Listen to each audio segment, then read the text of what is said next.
नमस्कार. माझं नाव पल्लवी. माझ्या चॅनलमध्ये तुम्हा सर्वांचे मनापासून स्वागत आहे. आज आपण पपनसाची कोशिंबीर तयार करूया. आमच्याकडे या फळाला चकोत्र असे म्हणतात. चकोत्र हे एक मोसंबीसारखेच एक प्रकारचे फळ आहे. याचा गर गुलाबी रंगाचा असतो. आता हे फळ आपण चिरूया.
हे बघा, याप्रमाणे हे चकोत्र मी चिरून घेतले.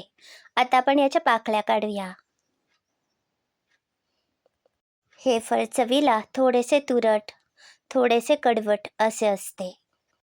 हे मोठे भांडे भरून या पाकळ्या मी घेतल्या आहेत.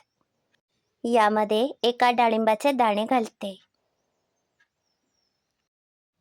7 ते 8 बेदाणे बारीक चिरून घेतले आहेत, ते सुद्धा घालूया. 2-3 चेरी अगदी बारीक चिरून घेतल्या आहेत, त्या सुद्धा घालूया. 3 हिरव्या मिरच्या अगदी बारीक चिरून घेतल्या आहेत, या सुद्धा यामध्ये घातल्या आहेत. अर्धी वाटी चिरलेली कोथिंबीर आणि 10 ते 15 पुदिन्याची पाने अगदी बारीक चिरून घेतली आहेत. ही पाने सुद्धा यामध्ये घालूया. यामध्ये भाजलेल्या जिऱ्याची पावडर 1 मोठा चमचा घातली आहे. चवीप्रमाणे बारीक मीठ घालते. मिठाचे प्रमाण आवडीप्रमाणे कमी जास्त करू शकता. 2 चमचे साखर घालते आणि चांगले मिसळते.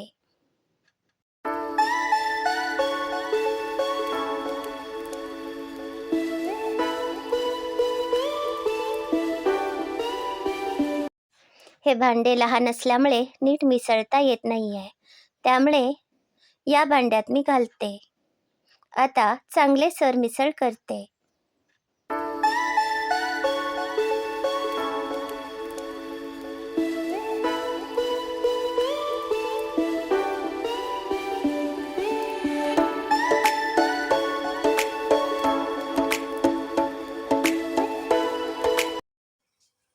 आता यामध्ये 2 चमचे मिरी पावडर घालते आणि पुन्हा एकदा ही कोशिंबीर चांगली सरमिसळ करते.